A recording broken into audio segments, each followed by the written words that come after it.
Good evening everyone, कैसे हैं आप सब लोग। मेरा नाम है राहुल और मैं दूंगा आपको ऑल सब्जेक्ट का practice set. Rahul Pandey official Telegram channel है। You can join this for PDF and more information. पहले क्वेश्चन से स्टार्ट करते हैं। कर के अनेकार्थी बताने हैं। तो कर का मतलब हाथ होता है, सूंड होता है, किरण होता है। रत्नाकर नहीं होता। रत्नाकर किसका होता है? समुद्र का होता है। समुद्र में ही तो मिलता है रत्न। कब समुद्र मंथन हुआ था ना, तब रत्न ही तो निकले थे उसमें। और जलधि भी लिख लेना इसका पर्यायवाची। ठीक है, आंसर क्या आ जाएगा? डी। आंसर क्या आ जाएगा? डी। अच्छा, सूंड छोड़ो ये सब। नेक्स्ट, बर्तनी की दृष्टि से बताना है कि कौन सा विकल्प शुद्ध है। तो ऋषि, ऋषि में ना इस तरीके से आएगा। गरुण में इस तरीके से आएगा। सन्यासी में अंक की बिंदी आएगी। तो प्रतिनिधि, तो सन्यासी, तो प्रतिनिधि, ये सही है, प्रतिनिधि। आंसर आएगा डी। आंसर क्या आ जाएगा? डी। उज्ज्वल लिख लो, कवित्री लिख लो, ठीक है। वाल्मीकि, बहन लिख लो, वापस, ठीक है। और बारात और बसंत। चाहिए, बार बार रिपीट होते हैं ये। नेक्स्ट, अब भाई समास का उदाहरण बताना है, कौन सा नहीं है। तो समास का विलोम होता है व्यास। समास का अर्थ संक्षेप। पदों की प्रधानता के आधार पर 4 प्रकार का होता है समास, अर्थ के आधार पर 6 प्रकार का। अब भाई पहला पद प्रदान होता है इसमें, ठीक है। इसका एग्जाम्पल का, इसके जितने भी उदाहरण है उनका बहुवचन नहीं बनता। तो प्रति, अति और राधे राधे, जब भी दुरुक्ति हो जाए ना, वो भी अव्ययभाव होता है। तीनों है। शक्कर पारा, शक्कर का पारा, शक्कर का पारा हुआ, तो संबंध तत्पुरुष। आंसर आएगा डी। नेक्स्ट, श्री, सज्जन और त्रिनेत्र में समास बताना है। तो श्री के ईश बहुब्री, सज्जन सत्य है जो जन कर्मधार है, और त्रिनेत्र किसके आए? बहुब्री। तो बी आंसर सही हो जाएगा। बहुब्री में अन्य पद प्रधान होता है, याद रखना। कर्मधार में विशेषण विशेष होता है, ये भी याद रखना। सज्जन का मतलब होता है सत्य है जो जन, ठीक है, अच्छा है जो जन। नेक्स्ट, नेक्स्ट कह रहा है कि इसमें कौन सा करण कारक, कारक कोई परसर्ग या विभक्ति चिन्ह कहते हैं, इनकी संख्या 8 होती है, याद रखना, ठीक है। अब देखो किसमें नहीं हुआ है कर्ण का। देखो, बच्चे बंदर से डरते हैं। जब भी घृणा, कंपेयर, डर, शुरुआत, अलगाव, ये सब आ जाए ना, तो क्या आता है? अपादान होता है। तो यहाँ पे क्या आ जाएगा? अपादान होगा। आंसर आएगा सी। अच्छा, जन्मांध याद रखना। जन्मांध, उसमें भी क्या होता है? अपादान, ठीक है। एक याद रखना एग्जाम्पल, प्राण प्रिय, प्रिय है जो प्राणों को, इसमें आता है कर्मधार। ये सब याद रखना थोड़ा। अब जो कलम से लिख रही है, तो कलम की मदद से लिख रही है, तो यहाँ तो कर्ण हो ही जाएगा। अब एक चीज़ याद रखना, कर्म के साथ को आता है, मगर सजीव के सेंस में आएगा, निर्जीव में कभी मत लगा देना। नेक्स्ट, आकीर्ण का बताना है कि क्या होगा। आकीर्ण शब्द का विलोम, आकीर्ण या विकीर्ण। आकीर्ण विकीर्ण इनका हो जाएगा संकीर्ण। क्या हो जाएगा? संकीर्ण। क्या हो जाएगा? ये दोनों क्या है इसमें? पर्यायवाची। आकीर्ण या विकीर्ण मतलब फैलाना, और इसका क्या हो जाएगा? विलोम संकीर्ण। अच्छा, प्राकृतिक या नैसर्गिक दोनों हैं क्या? पर्यायवाची। इसका विलोम होता है इन दोनों का कृत्रिम, ये भी याद रखना। नेक्स्ट, नेक्स्ट है कोमल विद्यालय गई थी। गई थी मतलब चली गई, पूर्ण हो गया काम। आंसर हो जाएगा ए। वाक्य अर्थ के आधार पर 8 प्रकार के होते हैं, रचना के आधार पर 3 प्रकार के होते हैं। पूर्ण भूतकाल, भूतकाल के 6 भेद होते हैं, वर्तमान काल के 5 होते हैं। अपूर्ण में रहा रही आता है, संदिग्ध में होगा होगी आता है। हेतु हितमत इस तरीके से होते हैं। अगर तुम पढ़े होते तो पास होते, ठीक है। आंसर आएगा क्या? ए। नेक्स्ट, अब इसमें बताना कौन सा पुल्लिंग नहीं है। तो देखो, चील अच्छी है, देखो यही आ गया ना स्त्रीलिंग। आंसर आ जाएगा डी। कुछ नित्य पुल्लिंग होते हैं, नित्य पुल्लिंग नहीं, बस पुल्लिंग होते हैं, वो लिख लो। दही, व्याकरण और एकांकी। एकांकी बहुत ज़्यादा लोग गड़बड़ करते हैं, इसे याद रखना। एकांकी क्या होता है? पुल्लिंग, ठीक है। नेक्स्ट, नेक्स्ट है राग अलापना। राग अलापना का मतलब क्या होता है? किसी बात की रट लगा लेना। मतलब कहते हैं ना, कभी बच्चे कहते हैं मुझे साइकिल चाहिए चाहिए, तो मतलब वो जब तक नहीं ले लेगा जब तक चैन नहीं खाएगा, ठीक है। मुहावरा का अर्थ, मुहावरा किस भाषा का है? अरबी भाषा का है। अरबी भाषा के, और शहद, ये भी याद रखना, शहद, ठीक है। अरबी का सुबह भी याद रखना। सुबह किसका है? अरबी का। मुहावरा क्या है? लक्षणा शब्द शक्ति है। इनके पीछे ना आता है, ये भी याद रखना। और ये क्या होते हैं? वाक्यांश होते हैं। आंसर आएगा इसका सी। नेक्स्ट, इसमें कह रहा है इस मंदिर के लोग पीताम्बर पहनकर पूजा करते हैं। पीताम्बर पहनकर, अब देखो वैसे पीताम्बर डायरेक्ट लिख के आए तो इसे बहुब्री समास लगाना, केवल पीताम्बर लिख के आए। अब यहाँ लिख रहा है पीताम्बर पहनकर, मतलब पीला अंबर। अंबर का मतलब होता है वस्त्र। तो भगवान जी को पहन के तो पूजा नहीं कर सकते, मतलब कपड़े को पहन के करोगे, तो आंसर आ जाएगा इसका बी, कर्मधार है। अगर केवल पीताम्बर पूछता तो आप बहुब्री लगाओगे, ये याद रखना। द्वंद्व समास में क्या होता है? योजक चिन्ह का योग, ये 3 प्रकार का होता है, इतरेतर, समाहार, वैकल्पिक। आंसर क्या आ जाएगा? बी। नेक्स्ट, फरवरी 2022 में साहित्य अकादमी द्वारा उर्दू का किसको मिला है अवार्ड? तो चंद्रभान ख्याल, उर्दू का भी ख्याल रख लिए। अब एक चीज़ याद रखना, यूपी के लोग याद रख लेना कि यूपी में हिंदी के बाद 1989 में इसको भी, यहाँ की लैंग्वेज है, स्टेट लैंग्वेज है, स्टेट ऑफिशियल लैंग्वेज में दूसरे नंबर पे आती है, पहले पे हिंदी है अपनी, ठीक है। साहित्य अकादमी पुरस्कार कब से दिया जा रहा है? 1954 से। कितनी भाषा में दिए जाते हैं? 24। 22 तो उसी की हैं, भाग 8 की भाषा, और 2 कौन सी? राजस्थानी और इंग्लिश, याद रखना। अच्छा, एक चीज़ याद रखना, ज्ञानपीठ पुरस्कार 23 भाषा में दिए जाते हैं, साहित्य अकादमी 24 भाषा में दिए जाते हैं, मगर हमारी भाग 8 में कितनी भाषाएं हैं? 22। ये सब याद रखना। नमिता गोखले नाम किस चीज़ का? इंग्लिश का बहुत नाम है, तो इंग्लिश के लिए मिलाते हैं। दया प्रकाश सिन्हा, इस दया कर रखी है हिंदी ने सब पे, तो हिंदी के लिए इन्हें मिला था। आंसर क्या आ जाएगा इसका? ए। नेक्स्ट है, इसमें कह रहा है पीएम के आर्थिक सलाहकार का पूर्णकालिक सदस्य किसको? आर्थिक मतलब पैसा। अब देखो, अब मतलब बिल्कुल भी सीरियस मत लेना, केवल ट्रिक है और मैं अपनी पर्सनल राय है। हमारे जो पीएम है ना, कहते हैं 5 ट्रिलियन की इकोनॉमी हो जाएगी, तो जीव ज़्यादा चलाते हैं, काम कम कर रहे हैं, ठीक है, कि ये कर देंगे वो कर देंगे, करो ना पहले तो संजीव सान्याल, ठीक है, तो आंसर आ जाएगा बी।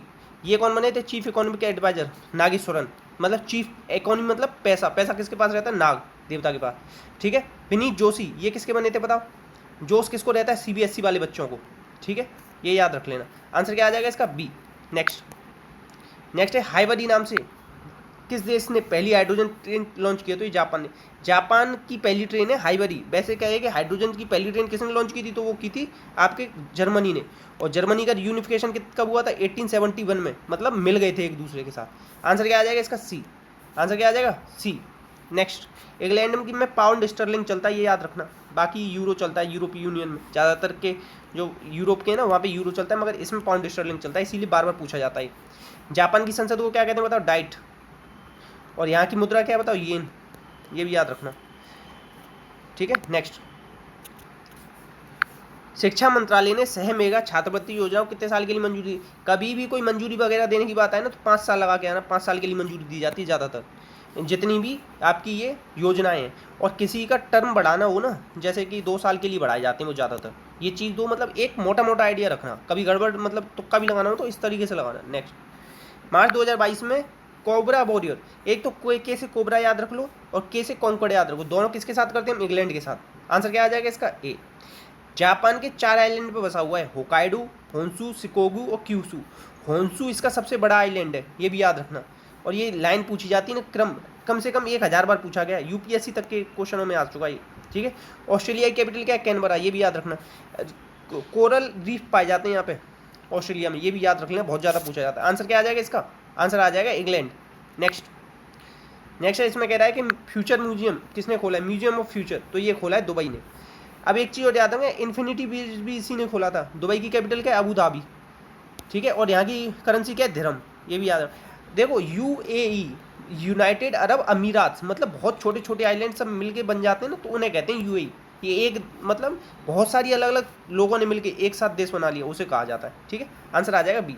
जस्ट एक्स्ट्रा फैक्ट बता दिया है मैंने आपको। नेक्स्ट, सी डोम को किसने अभी परीक्षण किया है? तो ये किया इजराइल ने। किसने किया? इजराइल ने। आंसर आ जाएगा सी। अच्छा, यूक्रेन और रसिया का विवाद बहुत ज़्यादा चल रहा है, तो एक चीज़ याद रख लें, यूक्रेन की कैपिटल है कीव। क्या है? कीव। ये जरूर पूछी जाएगी भाई साहब, लिमिट से ज़्यादा चल रहा है विवाद। अब इसकी करेंसी क्या है ये आप लोग बताना, ठीक है। रसिया में क्या चलता है? रूबल। और एक चीज़ याद रखें, रसिया को ना अभी अमेरिका ने स्विफ्ट से बाहर कर दिया है। स्विफ्ट क्या है? जितने भी इंटरनेशनल ट्रांजैक्शन होते हैं ना, वो स्विफ्ट की मदद से होते हैं, और स्विफ्ट की शुरुआत हुई थी 1973 में। तो ये क्वेश्चन ही पूछ सकता है कि कब से चल रहा है स्विफ्ट, ठीक है। आंसर क्या आ जाएगा इसका? आंसर आएगा इसका इजराइल, ठीक है। नेक्स्ट, 20 से लेकर 26 फरवरी 2022 तक खजुराहो नृत्य का आयोजन कहाँ हो? देखो, अब चाहे इसे करंट अफेयर का क्वेश्चन मान लो, चाहे स्टैटिक मान लो, खजुराहो का कहाँ होता है? चंदेल वंश के शासकों ने स्टार्टिंग करी थी खजुराहो की, तो ये सब मध्य प्रदेश में। आंसर क्या आ जाएगा इसका? आंसर आ जाएगा इसका डी। अब देखो, मध्य प्रदेश से रिलेटेड एक चीज़ याद रखो, धूपगढ़ पहाड़ी। धूपगढ़ पहाड़ी कहाँ है? ये मध्य प्रदेश। अच्छा, धूप लेने कहाँ जाते हो? धूप लेने जाते हो बीच में, बीच में धूप अच्छी आती है ना, बीच बीच में, ऐसे समझो, बीच में धूप सबसे अच्छी आती है। तो मध्य प्रदेश कहाँ है आपके? बीच में, तो धूप कहाँ आएगी? मध्य प्रदेश में। बरेदी नृत्य, बरेदी नृत्य ऐसे याद रखो, बीच बीच, मध्य प्रदेश को याद रखो, ट्रिक है बीच बीच बीच में ना, लड़की के लिए बर ढूंढने की बात करते रहते हैं, तो बरेदी, ठीक है। और हंगामा मचा रखा है, माच रखा है, माच याद रखो, माच भी लोक नृत्य कहाँ का है? एमपी का। अब देखो, लड़की के लिए लड़का ढूंढने गए, और जिस लड़के को ढूंढा तो उसके बारे में तो पोल खोल दी, तो पोला नृत्य, पोला नृत्य कहाँ का है? तो ये भी आपका एमपी का है, ठीक है, ये भी याद रख लेना। तो आंसर क्या आ जाएगा इसका? डी। आंसर क्या आ जाएगा? डी, ठीक है। नेक्स्ट, अब देखो, ये कह रहा है शेषफल याद करो, शेषफल क्या आएगा? 9 चौक 36, तो -1 है, -1 की पावर कितनी भी ये यहाँ पे विषम हो तो क्या आ जाएगा? आंसर आएगा माइनस का। अब कभी भी माइनस का होता नहीं है शेषफल, तो इसमें क्या जोड़ दो बताओ, इतना ही जोड़ दो 9, जितने से भाग दे रहे हो, तो आंसर क्या आ जाएगा 8।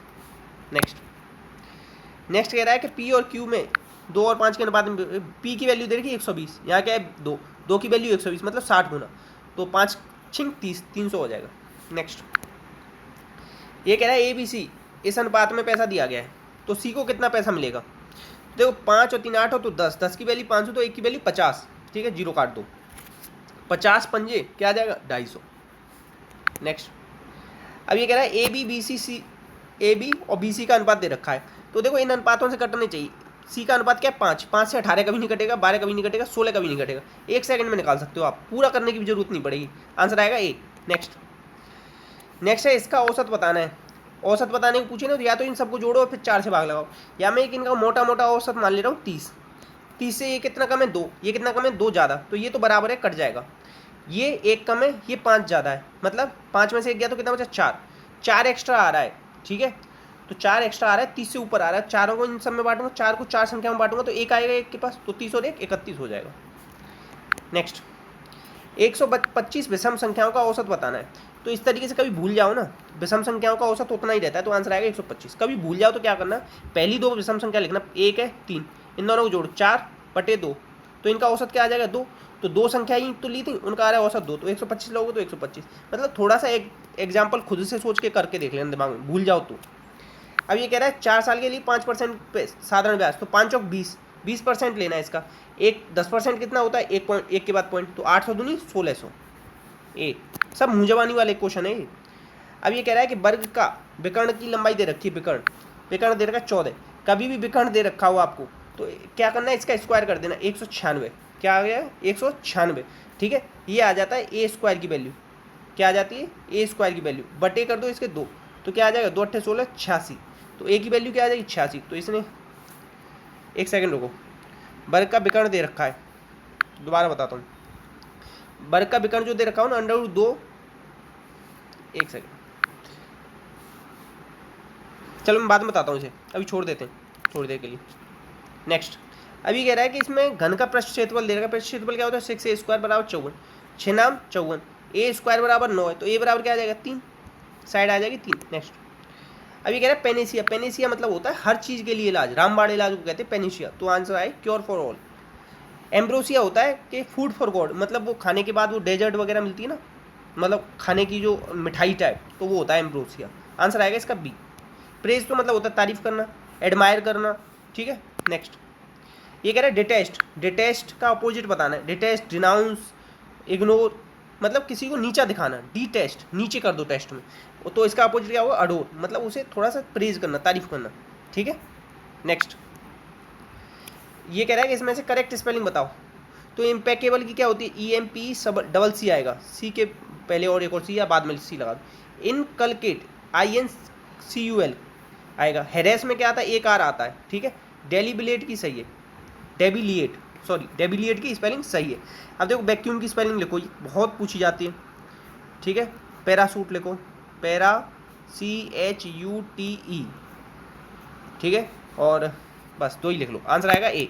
Next what a dash day, कभी भी देखो ए के बाद क्या इमोरल, मतलब ई से शुरुआत हो रहा है, ई से हो रहा है तो एन आना चाहिए था, तो ये तो आएगा नहीं, तो मेमोरेबल डे 1 सेकंड में भी लगा सकते हो, आपने कई बार सुना होगा, ठीक है। Next dash you live long, तो ये क्या है ऑप्टेटिव सेंटेंस है। ऑप्टेटिव मतलब क्या होता है मेरी इच्छावाचक, ऐसे याद कर लो, ऑप्ट को याद कर लो एडोप्ट, कि बच्चे को एडोप्ट करने की मेरी इच्छा है, तो इन सेंटेंसों में मे का यूज करते हैं हम, may you live long. Next अब इसमें एरर बताना है, तो ईच ऑफ, ईच के साथ क्या आता है हैज़, सिंगुलर आता है, क्या आता है सिंगुलर आता है, तो हैव नहीं आएगा, सिंगुलर आएगा। नेक्स्ट ये कह रहा है कॉट रेड हेड, मतलब रंगे हाथ पकड़े गए हो, तो मतलब क्या आएगा, तो ये आ जाएगा discovered in the act of doing, करते हुए पकड़े जाना। अब ये क्या कह रहा है रेड हैंकर चीफ, मतलब लाल रूमाल के साथ तो ना पकड़े जाओगे, आंसर आ जाएगा डी। नेक्स्ट है गेट क्रैशर, गेट को कौन तोड़ेगा, जो अनइनवाइटेड गेस्ट होगा, इनवाइटेड के लिए तो खुला रहेगा ना गेट। नेक्स्ट नेक्स्ट है favouritism shows by a person in a power two is relative. ये देखो बॉलीवुड में कई बार सुनने को मिलेगा ना कि नेपोटिज्म चलता है, तो भाई भतीजावाद को कहते हैं नेपोटिज्म। रेटिज्म मतलब होता है ज़्यादा फॉर्मेलिटी वगैरह सरकारी कामों में, ठीक है। ब्यूरोक्रेसी की स्पेलिंग याद रखना, BUREAUCRACY। कई बार स्पेलिंग पूछी गई, लिमिट से ज़्यादा याद रखना इसकी स्पेलिंग। आंसर आएगा क्या? सी। नेक्स्ट कह रहा है कि ये round about way of express, round ऐसे होता है और ये इसकी वृत्त की सरकमफ्रेंस लेते हैं ना, इसीलिए वो राउंड होता है वो भी, तो सरकम लोकेशन। आंसर क्या आ जाएगा? सी। लोकेशन को क्या होता है? बातूनी, ठीक है। वर्बोसिटी भी बातूनी से ही आता है। वर्बोस क्या होता है? फालतू की बात ज़्यादा करने वाला, वो भी वर्बोस भी याद रखना। ये भी टॉकटिव भी इसी सेंस में आता है। आंसर आएगा सी। नेक्स्ट ये कह रहा है सुटेबल और intended for only young person. Juvenile board होता है जो मतलब 18 साल से कम होते हैं ना उनकी, जुवेनाइल जेल होती है, जुवेनाइल बोर्ड होता है, जुवेनाइल मतलब डिपार्टमेंट बहुत सारे होते हैं जुवेनाइल से रिलेटेड। आंसर क्या आ जाएगा? डी। नेक्स्ट ये कह रहा है the custom has dash root of society. Has के बाद क्या आता है? वर्ब की थर्ड फॉर्म, तो टेकन आएगा, टोकन नहीं आएगा।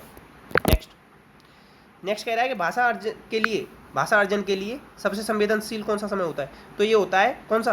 प्रारंभिक बाल्यावस्था। एक होता है भाषा अर्जन, एक होता है अधिगम। दो चीज़ें होती हैं, दोनों याद रखना। अर्जन क्या होता है? स्वाभाविक, और इसमें क्या करते हो आप? मेहनत करनी पड़ती है, ठीक है। दोनों चीज़ें याद रख लेना। आंसर क्या आ जाएगा? बी। प्रारंभिक बाल्यावस्था में ही शर्म और गर्व की भावना आती है, शर्म और गर्व। प्रारंभिक बाल्यावस्था को खिलौनों की आयु कहा जाता है, ठीक है। और बाल्यावस्था में ही बहुमुखी होता है बच्चा, और शैशवावस्था में अंतर्मुखी होता है, 22-23% होता है इसकी मांसपेशियों का भार, और किशोरावस्था में 44% होता है। बाल्यावस्था में क्या होता है? अपना गैंग एज कहते हैं बाल्यावस्था को। किशोरावस्था में सक्रिय सदस्य बन जाता है गैंग का, ये भी याद रखना। आंसर क्या आ जाएगा इसका? बी। नेक्स्ट अच्छा, जन्म पूर्वावस्था 3 होती हैं, जेनेटल, एम्ब्रॉय और फीटल। 3 याद रखना, ये जन्म पूर्व की होती हैं अवस्थाएं, 3 बार बार पूछी जाती हैं। आंसर क्या बताया था मैंने इसका? बी। नेक्स्ट इसमें कह रहा है कि लॉरेंस कोलबर्ग के द्वारा प्रस्तावित नैतिक अवस्था की कौन सी अवस्था है? तो लॉरेंस कोलबर्ग ने क्या दिया था? कोलबर्ग ने इसने नैतिक विकास का सिद्धांत दिया था, ये याद रखो। देखो लेटेंसी किसके में आता है? Oral, anal, phallic, latency, genital. ये तो सिगमंड फ्राइड की अवस्था है, तो ये तो होगी नहीं। अब देखो कॉन्क्रीट किसके में आता है? ये प्याजे की में आता है, तो ये होगा नहीं। इंडस्ट्री इंफॉर्मिटी किस में आता है? ये आता है आपके मनोसामाजिक, कौन है? एरिक्सन, जिसने 3R दिया था कॉन्सेप्ट। कौन सा? कर्मकांड, कर्मकांडवाद और कर्मकांडता। और इसकी किताब है चाइल्डहुड एंड सोसाइटी, 8 स्टेज बताई इसने, ठीक है। और जेनेटिक एपिस्टेमोलॉजी के जनक कौन है? प्याजे। और छोड़ दो बस, जेनेटिक एपिस्टेमोलॉजी के जनक याद रखो प्याजे, और ये बता दी मैंने। आंसर क्या आ जाएगा इसका? आंसर आ जाएगा सामाजिक अनुबंध। ये कौन सी अवस्था है इसकी? स्टेज 5 है। इसने स्टेजेस कितनी दी हैं? 6। लेवल कितने बताएं? 3। याद रखना। किसको फॉलो किया था इसने? प्याजे को। कितनी स्टेज इसकी प्याजे से मिलती हैं? 3। ये भी याद रखना। ब्लॉट थ्योरी किससे रिलेटेड? इसी से रिलेटेड। जेंडर स्कीमा थ्योरी किसकी है? एस एल बेन की है। जेंडर कॉग्निटिव थ्योरी किसकी है? लॉरेंस कोलबर्ग की है। हैविंग अस्ट की पूछ ले, उसने कितनी अवस्थाएं बताई? उसने 5 बताई हैं, इसने 6 बताई थी, और प्याजे ने 2 बताई थी। ये सब याद रखना। आंसर क्या आ जाएगा इसका? सामाजिक अनुबंध। नेक्स्ट कह रहा है कि कक्षा में परिचर्चा के दौरान लड़कियों की तुलना में लड़कों को ध्यान देना, इसे क्या कहेंगे? जेंडर पक्षपात करना। आंसर आएगा ए। नेक्स्ट है निम्न में से कौन सा मनोवैज्ञानिक ने बच्चे को ज्ञान के सक्रिय के रूप में देखा? सामाजिक। देखो यहाँ सक्रिय आ गया या सामाजिक आ गया, तो ये किससे? लेव वाइगोत्स्की। इनका क्या था? Social constructivist. प्याजे का क्या था? Radical constructivist. वाइगोत्स्की ने क्या दिया था? ZPD, attention, sensation, perception, memory. 4 ये टर्म दी थी वाइगोत्स्की ने। वाइगोत्स्की का और एक चीज़ याद रख सकते हो क्या? कि थॉट एंड लैंग्वेज इनकी किताब है, ठीक है। और वाइगोत्स्की से ही याद रखना एक और चीज़ कि छोड़ो इतना याद रखो, वाटसन ने अल्बर्ट नाम के बच्चे पर प्रयोग किया था। वाटसन ने व्यवहारवाद दिया था। व्यवहारवाद से ही रिलेटेड क्या? Black box theory. White box theory किससे? संज्ञानवाद से रिलेटेड। और वाटसन ने कहा था कि 1 दर्जन बच्चे दे दो मुझे, ठीक है। ये भी याद रख सकते हो। और व्यवहारवाद कौन सा है बताओ? Second force of psychology. First force कौन सा है? मनोविश्लेषणवाद। थर्ड फोर्स कौन सा है? मानवतावाद। मानवतावाद कौन लेके आया था? मैस्लो और कार्ल रोजर्स। ये याद रखना। जीन प्याजे कहाँ के? स्विट्जरलैंड के रहने वाले। 3 बच्चों पर प्रयोग किए अपने पे, ठीक है। ये याद रखना। और इंद्रियजनित, पूर्व संक्रियात्मक, मूर्त, अमूर्त, 4 अवस्थाएं बताई इन्होंने। और संज्ञानात्मक के पिता कौन है? जीन प्याजे। ये भी याद रखना। लॉरेंस कोलबर्ग को किसने क्रिटिसाइज किया? कैरोल गिलिगन ने, ठीक है। ये भी याद रख लेना। आंसर क्या आ जाएगा इसका? आंसर आएगा लेव वाइगोत्स्की। नेक्स्ट ये कह रहा है जिग्सॉ पहेली को सॉल्व करते हुए 5 साल की इसने स्वयं नीला टुकड़ा कहाँ है? ये सारी बात करती है। तो वाइगोत्स्की ने इसे कहा था, ये कहा था प्राइवेट स्पीच। कई दिन से कंटिन्यू बता रहा हूँ, 3 साल से शुरू होती है। इसी बात को ही अगर कह देता वाइगोत्स्की की जगह काट के ये लिख देता प्याजे, तो प्याजे क्या बोलते हैं इसे, ईगोसेंट्रिक। उनकी कौन सी अवस्था में, दूसरी अवस्था में आती है। दूसरी अवस्था 2 से 7 वर्ष होती है, पूर्व संक्रियात्मक अवस्था। इसी में ही एनिमिज्म आता है, कलेक्टिव मोनोलॉग आता है, इंट्यूटिव रीजनिंग भी आती है इसी में। ये सब याद रखना। इसके फोल्डिंग क्या है, आप सहायता देना, थोड़ी देर के लिए सहायता देना, ठीक है। आंसर क्या आ जाएगा इसका, ए। आंसर क्या आएगा, ए। नेक्स्ट ये कह रहा है कि बच्चों को संकेत देना तथा आवश्यकता पड़ने पर सहयोग प्रदान करना। इसे किससे रिलेटेड है, तो ये रिलेटेड है इसके फोल्डिंग वाइगोत्स्की का। रीइंफोर्समेंट की बात कौन करता है, स्किनर। कौन करता है, स्किनर। स्किनर ने क्या दिए थे, RSS थ्योरी दी थी, रेस्पॉन्स स्टिमुलस, ठीक है। इसी ने कबूतर और चूहे पे प्रयोग किया था, ये भी याद रखना। और दोनों क्या थे, सफ़ेद, ये भी कई बार पूछा गया, ठीक है। साइकोसोमेटिक बिहेवियर किससे रिलेटेड है, स्किनर। अब याद रखना कि ऑपरेंट कंडीशनिंग और इंस्ट्रूमेंटल कंडीशनिंग भी इसी की दी हुई है। एक चीज़ याद रखना, क्या आगमनात् इसका दिया हुआ है कौन सा, ऐसे समझो कि वर्णनात्मक व्यवहारवाद किसने दिया, ये क्वेश्चन आता है डायरेक्ट, तो किसने दिया, स्किनर ने। अंधविश्वास व्यवहार पे किसका काम किया हुआ, अंधविश्वास पे, वो भी किया हुआ स्किनर का। और स्किनर से याद रखना आगमनात्मक व्यवहारवादी कौन है, आगमनात्मक व्यवहारवादी भी स्किनर, क्योंकि इसने आगमन विधि पे काम किया था, ठीक है। APA अवार्ड ये पूछा जाता है किसको मिला था, तो ये भी स्किनर को मिला। जैसे 1904 में नोबेल प्राइज मिला था ना, किसको, आपके कुत्ते पे प्रयोग किसने किया था, पावलव को। पावलव की कौन सी डिलेड कंडीशनिंग सबसे बेस्ट है, ठीक है। ये सब याद रख लेना। और स्किनर से क्या याद रखोगे, इतना याद रख लो, इतना ही काफ़ी है, ठीक है। आंसर क्या आ जाएगा इसका, डी। अच्छा, मॉडलिंग की बात कौन करता है, मॉडल की बात करता है आपका बंडूरा ने बोवरडॉल पे एक्सपेरिमेंट किया था, ये भी याद रखना। और बंडूरा के बारे में एक चीज़ और बहुत ज़्यादा फेमस है, क्या, सामाजिक अधिगम सिद्धांत और सामाजिक संज्ञानात्मक सिद्धांत, ये दो भी, attention, retention, reproduction, motivation, 4 step याद रखो इसके, ठीक है। आंसर क्या आ जाएगा इसका, इसके फोल्डिंग। अच्छा, सच बताना, आप लोगों को इस तरीके से मेरा एक्स्ट्रा फैक्ट बताना अच्छा लगता है या नहीं। अगर अच्छा लगता है तो प्लीज़ शेयर करना। देखो, एक स्टूडेंट है स्वाति, सच बता रहा हूँ दिल से, मेरी फेवरेट स्टूडेंट में से एक है। बताओ क्यों है, कि वो हर बार मैं देखता हूँ डेली शेयर क्लास करती हैं। और दूसरी बात, जितना पढ़ा देता हूँ ना, नोट्स इतने अच्छे तरीके से बनाती हैं वो लड़की, बहुत ज़्यादा अच्छे तरीके। तो भगवान करे इनकी जॉब बहुत जल्दी लगे।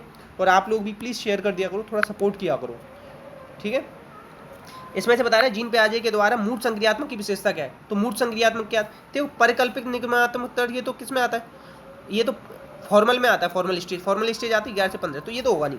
संरक्षण ये किस में आता है बताओ, ये आता है पहली स्टेज में, जिसके अंदर भी 6 अवस्थाएं, इंद्रिय जनित अवस्था, जन्म से 2 वर्ष, ठीक है। कौन कौन सी हैं, primary, secondary, tertiary, reflex, primary, second, tertiary, कॉर्डिनरी और फाइनल, इस तरीके से 6 अवस्थाएं, ठीक है। तो ये भी नहीं होगा, ये भी नहीं होगा। और इरिवर्सिबिलिटी किस में होती है, सेकंड स्टेज में। तो इसमें क्या आ जाएगा, इसमें आ जाएगा, एक सेकंड,